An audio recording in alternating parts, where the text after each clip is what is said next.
This episode of WDW Today is being sponsored by All Star Vacation Homes. And on your next trip to Walt Disney World, when you're considering where you're going to stay and you think, you know what, we could probably stay in a small, cramped room for a week, you might want to reconsider that. Think of this. Picture you in your own floaty in the middle of your own private pool, sipping a drink while the kids play in the game room and your wife cooks in a beautiful, full kitchen while you enjoy and go, this is living. Well, that's how you can enjoy Walt Disney World when you're not in Walt Disney World. And All-Star Vacation Homes offer you those wonderful amenities for you and everyone in your family. Lots of space for everyone. Check them out. Visit them online at www.allstarvacationhomes.com. This is Walt Disney World Today. Give us 5 minutes and we'll give you the world. It's Friday, August 7th, 2009, and this is episode 601 of WDW Today. I am Matt Hodgeberg of StudioCentral.com. Joining me on today's show is Mike Newell of Mouse World Radio. And Mike, did you feel my ad read before was a little chauvinistic? Yeah, just a little bit. See, the wife should have been in the either in the game room or in the movie theater, stretched out, watching a good movie. That's right. Okay. Well, I guess I was channeling too much Gaston, not enough Mulan, I guess. I think you were channeling too much 1950s is what you were channeling. 1950s. I did eat at the Primetime Cafe, so maybe that's what's getting to me. Okay. Then you're forgiven. Thank you. Also joining me on... Yeah, Danielle DeSerbo, please don't email. Also joining us on today's show is Mike Scopa, a senior feature writer and blogger for allears.net. Welcome, Mike. Matt, we're doing research on deodorant strength. Muppets. Oh, that would be Muppets. There would be Muppets. Very good. Also joining us on today's show, back from the beach, actually many beaches, in fact, is the fabulous Annette Owens of Emulate Mouse Fan Travel, who's a manager of customer relations and group services. Welcome, Annette. Yeah, it was only one beach. I'm not sure. And I'm sorry. It should be the husband in the kitchen and the wife's in the bed waiting on breakfast in bed. See, I knew you would get it going. I knew it. I knew it. I cringed when you did that ad read. I knew that was going to happen. It's good not to be the host. Matt at WDWtoday.com for all inquiries. Actually, I changed my email. It's actually... no, it's not. No.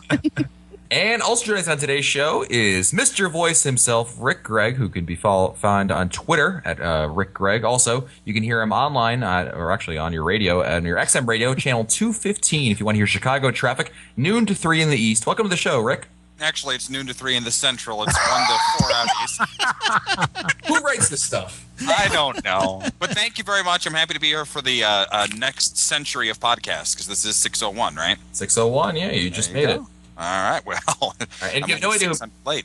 And of course, if you have no idea who Mr. Voice is, I'll direct you to the WDW Today wiki and look at the inside jokes page over there for Mr. Voice, and you'll have a whole explanation of everything about him. He's an inside joke. That sounds bad. Unfortunately, my wife says the same thing.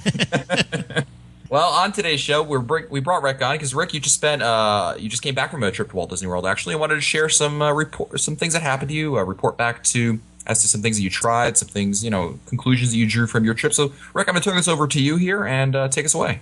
All right. Well, I appreciate that, and thanks for having me on. It was the Voices go to Disney World. We were there for a week. It was myself, Mrs. Voice, and the Voice-in-laws, her parents.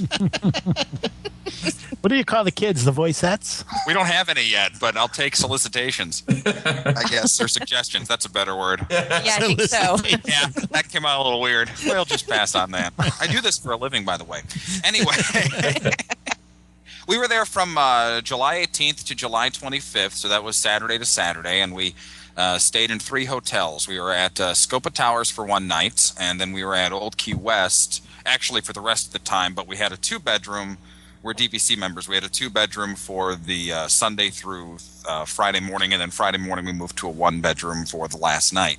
So, have you stayed at Old Key West before? We have stayed at Mrs. Voice and I had stayed at Old Key West in a studio once. Her parents had never been there, and they were very, very impressed. Okay. Especially with the space. I mean, those 2 bedrooms, it's 1,300 plus square feet. The 2-bedroom is larger than a 3-bedroom at the Treehouse Villas. I mean, you just have all kinds of room there. So we really appreciated the 2-bedroom at Old Key West quite a bit. Absolutely.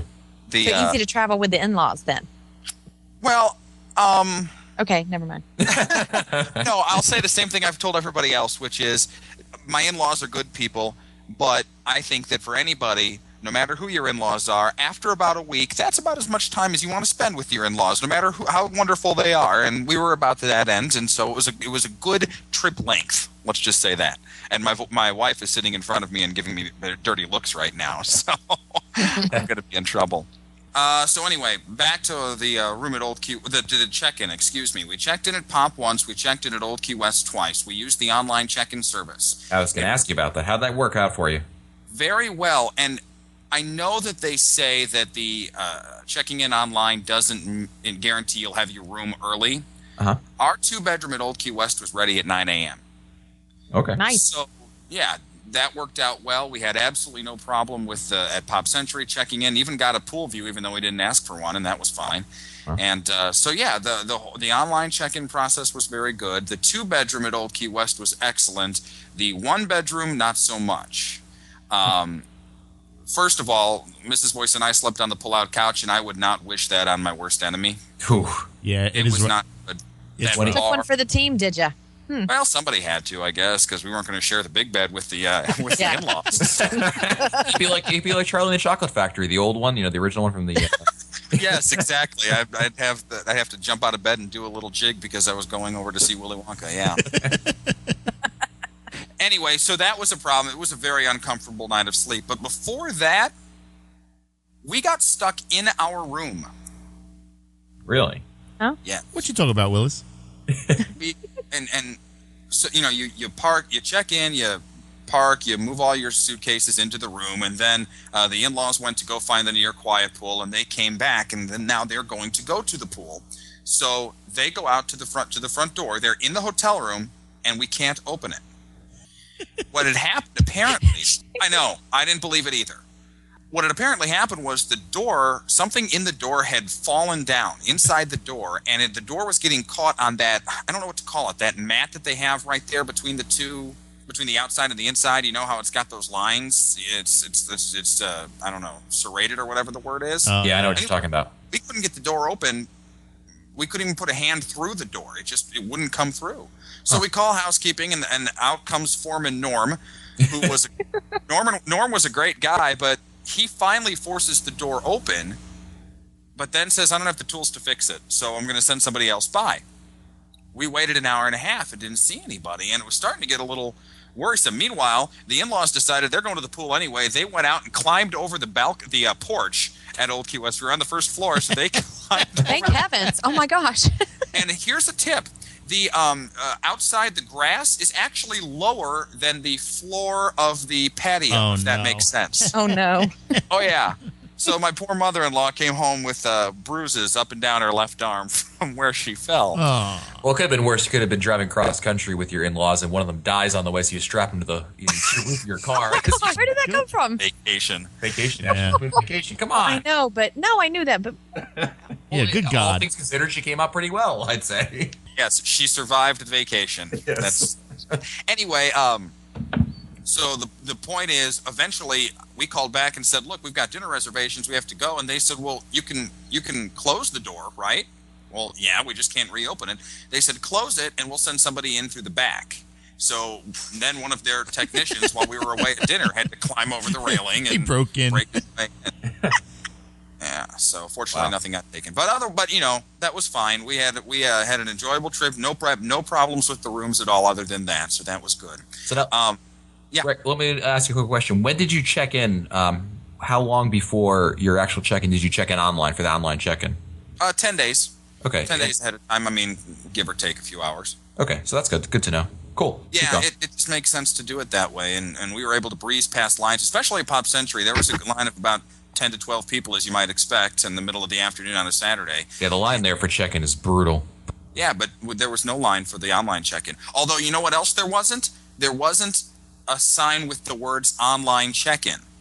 They've got that logo for it, which is like a square box and then a check mark in it. That's the only thing that we saw at Pop Century. So look for that. It was hanging above the counter. Cool. So oh, there's that. that's a good tip. All right, where do you want to go next? Anybody?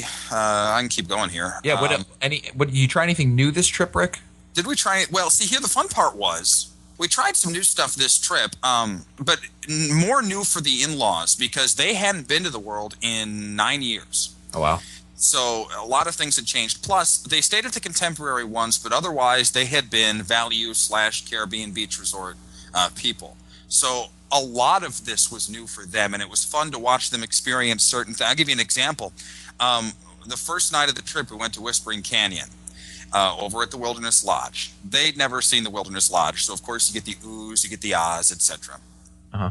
We go in and we sit down, and all of a sudden my mother-in-law gets sticker shock when she looks at the menu. Now understand, we planned this with them. We had sent them all of the menus. We'd chosen the restaurants together. They knew what to expect. Right. But sticker shock is what it is.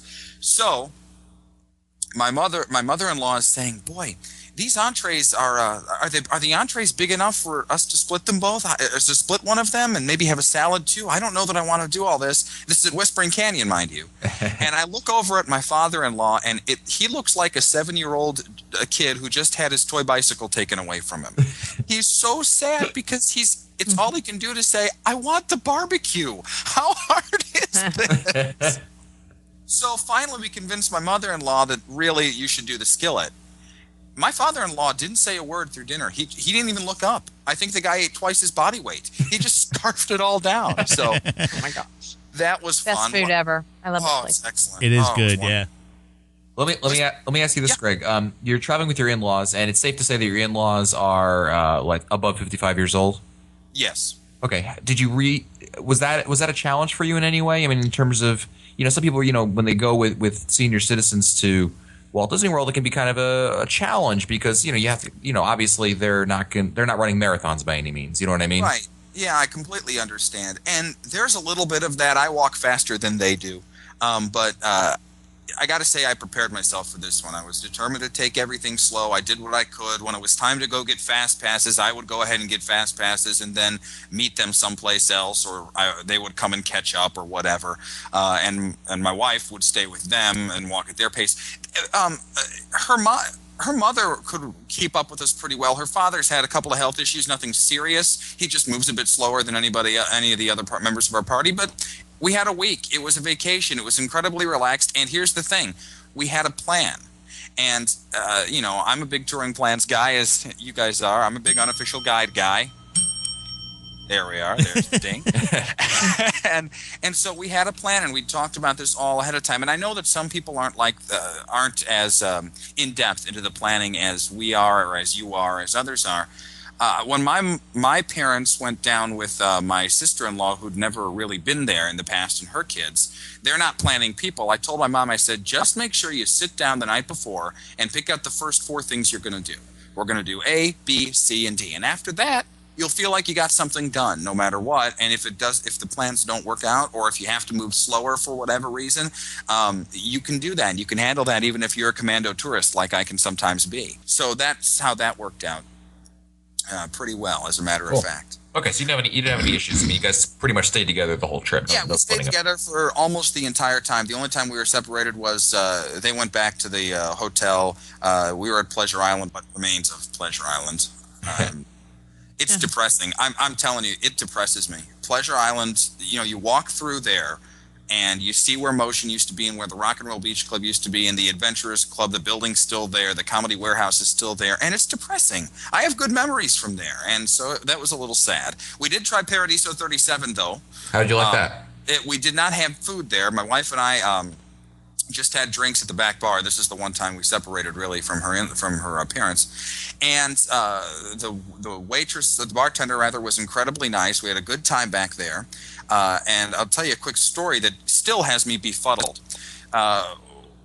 We're there at the bar, and we're drinking, and the bartender, pours a drink for a waiter or waitress. It was a glass of wine, and then I don't know what happened, but that glass of wine never got claimed. So she turns to us and says, "Do you want it?" Because she's going to have to throw it away anyway. And we said, "Sure." And okay, fine. So we got a free glass of wine. All right, a little while later, we're ready to go. We're done. We're closing out our tab, and her boss comes over and berates her about something. And I don't understand. I don't know what it is. Our only guess is that maybe he saw her give her the free glass of wine, and he's going to make her charge us for it. and Right. whatever. I'm not going to get this girl in trouble. So he asks me, her boss asks me, this is after we've paid, for my credit card again. And I said, "Ooh, okay, why?" And he said, "Well, we're only going to charge you once. I just have to make a correction to the bill. It's not a big deal. You'll be fine." Okay, fine. As long as it's only going to show up once, I don't mind. So I give him the card. He gives me a new bill. The first bill from the bartender had been itemized, so I'd seen all the drinks. And I know everything was there. The bill from him was not, and it was also $6 cheaper. Huh. So he chewed her out in front of guests and then cost the restaurant $6. I don't understand that at all. Interesting. I don't understand it at Wow. all. But we had a good time there. Let's see. Restaurants. I got a list here. Winners Restaurants, the winning restaurants. Whispering Canyon was good. They loved the sci-fi. I like the sci-fi too. It's just the atmosphere. I know the food's not great, but you stick with the burger, you're fine. Ohana's was a huge winner. The noodles were tremendous. We hadn't had those before because it used to be the potatoes, of course. And the bread pudding was very, very good. We ate at Olivia's and enjoyed that. We ate at Wolfgang Puck's and enjoyed that. Although if you get the calamari, ask him to bring you some ketchup or something because the sauce is awful. The Wave was good. We ate at Earl of Sandwich for the first time. That was a very welcome surprise for us. Yeah, I love Earl sandwich. It's great. That was actually the second longest food line that we waited in on the entire trip, the longest being at the Electric Umbrella in Epcot, and I will get to that in a moment. But anyway, on the loser's side, all right, I have to tell this story because I have never been so disappointed and frankly angry about a meal as I was at the Grand Floridian Cafe. We have eaten there in the past. We have lunched there once a trip because we like the Grand Sandwich, and it's a nice respite away from the parks. We went this time. It's the four of us, and nobody's really hungry. So we decide we're going to split sandwiches. They're going to split a sandwich. We're going to split a sandwich. And, the restaurant is empty. I counted 18 to 20 empty tables. And we had a reservation. There's nobody waiting out front. All right. Waitress comes over, gets our drink orders, very nice woman, walks away, brings back the drinks, takes our food orders, and when I say we're going to split a sandwich, she laughed at us. Like, in what way? Like, what, at you? An audible laugh, yes. To the point where I jerked my head up. I thought another waiter had fallen or something. And I'd missed a joke or something like that. Right. I was incredibly offended. Incredibly so. And the worst part is, the waiter that we had last year, who was an absolute delight, walked past our table like 4 times. I mean, he still works there. It was very upsetting because I know it's the Grand Floridian, but for heaven's sake, there's nobody waiting in line. Just do your job. Right. So we were not at all happy about any of that. Oh, that's too bad. Yeah, I got to agree with you, Rick. I had gone there one time because they had closed down 1900 Park Fair, so they had moved everybody over to the Grand Floridian Cafe. I figured, well, it's still Grand Floridian, it should be okay. And I was also disappointed, so I'm glad that someone else has spoken up on that. I didn't want to be the only person who said something negative about that particular restaurant. And the food is fine. I don't have a problem with the food, but the service, I mean, it's still a hotel restaurant, right? I didn't wander into Victoria and Albert's by accident. I just don't think I needed to be laughed at, that's all. Also, the other loser that we ate at was at the ESPN Club, and the only reason that was a loser was because the service was incredibly slow. Yeah. And I'm willing to give them a pass this time because I'm not sure. But we switched waitresses in the middle of the meal. I think one of them had to go home for an emergency, so I'll give them a little bit of help on that one. But so that's that. We also ate at the Hollywood and Vine Buffet, your favorite restaurant, Matt, because we had the Fantasmic package, your favorite package. Your favorite. Matt. Here's the thing: it's now a necessary evil. It really is. And the food's not great. The food's just there. But that night at 7:50, Fantasmic's at 9. At 7:50, we are walking down Sunset Boulevard, and the cast members are all standing there saying Fantasmic is standing room only. This is an hour, 10 minutes before the show. So we get up there and we can get a seat, but it's the only way you can get a seat with the new Fantasmic schedule. Even though there were 2 shows that night, You got to either go to the late one or you have to get the package at this point, or you have to be willing to waste an hour and 45 minutes. We should always go to the second one. That's why you don't need the package. Especially you don't have kids, so it's not like you have to, But I do have senior citizens who go to sleep. Yeah. I mean, seriously, it's not just kids; it's older people. It's if you've been up since the beginning of the day, and it's not Running like you have a around. choice. Yeah, and you don't have a choice of which day to go. Disney basically dictates it to you. Well, this is all the more reason why they need to bring Fantasmic back to being every night, because it's ridiculous. It creates it's totally inconvenient for everyone now, and you have to suffer with bad seats. Absolutely. Well, I No seats, it sounds like, if it was standing room only. Yeah, and it was standing room only, and I would rather have a bad seat than no seat at all, and we had to eat there anyway, so. Right. Anyway, there's that. The other thing that we did that was new, we did the Wishes dessert package. The Wishes dessert package is fantastic. It is excellent. It is wonderful. It is worth the money. We all had an absolute blast at the Wishes dessert party. So I strongly recommend that to anyone. And this is even though we watched a fight happen at the Wishes dessert party. Almost a fist fight, in fact. Wow, what did Newell do? They charge you extra for that, Rick? No, they didn't. Okay, charge was there us one for cookie that. on the plate? What happened? Well, I don't know if you guys have had a chance to do it yet, but what happens is it's at the Tomorrowland Terrace there in the area, and each table is reserved for your party. It's all reserved seating. It's not just show up and sit wherever you want. So we sit down in our place, and about 2 tables over, we're watching 2 tables over because it's in our direct line of sight to the buffet. And one of the tables is empty, and there are a couple of people at the other table, which is slightly behind it. The people at the other table slightly behind it move forward to the other family's table. Now, I thought that the cast members had said that they could do it. My wife said she did not see that happen, so I'm not going to pass judgment on that. What did happen is the family in the front had been up at the dessert line, and they came back, and the father was angry, using words that I don't think should be used in the Magic Kingdom, In front of his especially in front of his kids, in front of the 6-year-old who was celebrating his birthday at the table in front of us. Now, the cast members were very professional, were able to sort it all back out, but as one of the people who had moved tables, I heard her say, and she's absolutely right, it's just a table. And the point is, you can't see the fireworks from the tables. Everybody gets up and walks to the railings to see the fireworks. We have a beautiful, unobstructed view. So while they were in the wrong, he completely took it out of proportion. And I hadn't seen anything like that in the parks. I really hadn't in my time. I'm sure you guys have seen fights there before, but it was something else. There was quite a fight going on. So Wow. that was interesting. But I definitely, even without the added entertainment, I definitely would push that. I have a question for you guys about the Magic Kingdom, by the way. Yes. Would somebody please explain to me why Splash Mountain is never open at park opening?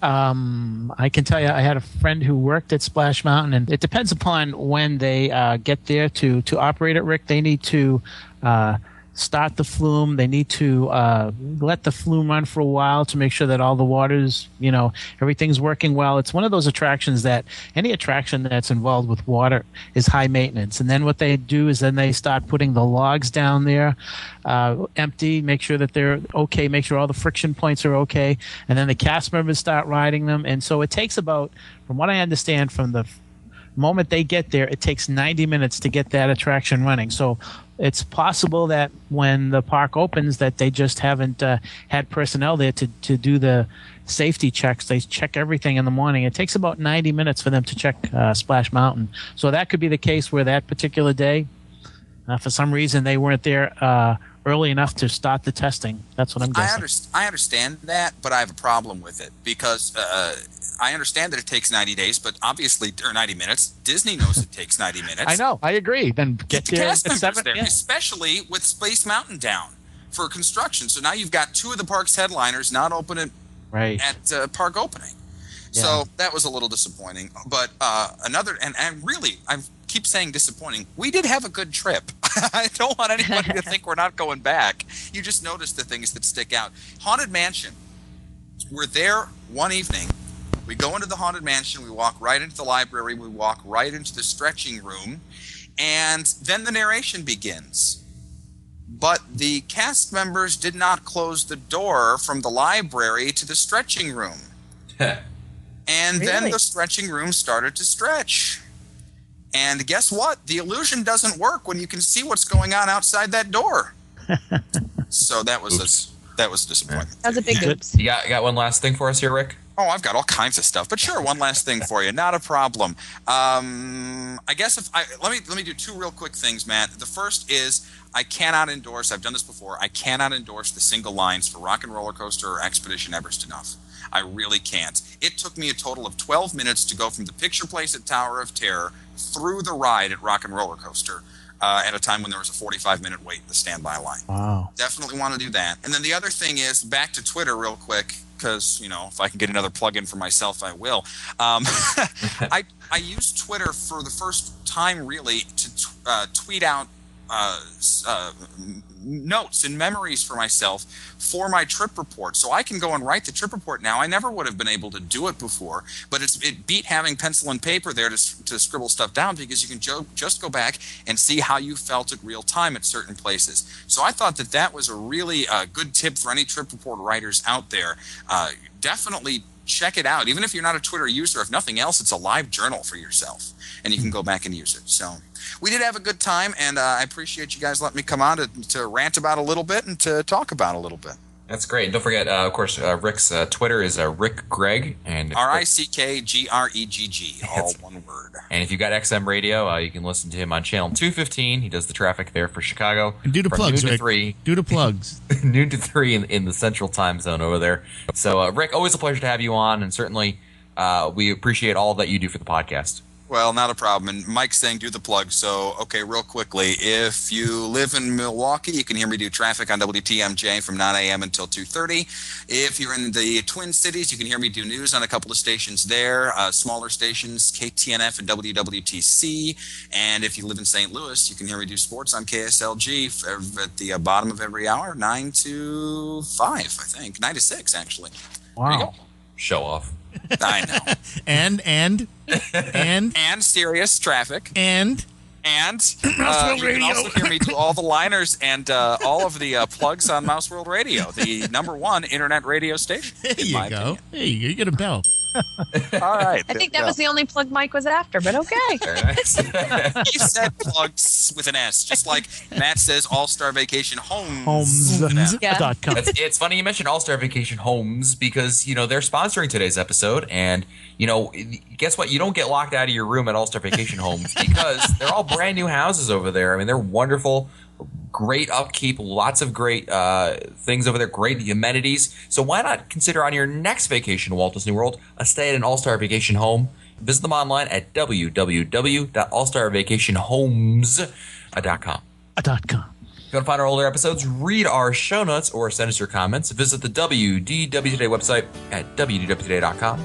For Len Testa, Mike Scopa, Mike Newell, the fabulous Annette Owens, and Mr. Voice, I'm Matt Hochberg. We'll see you on the next show.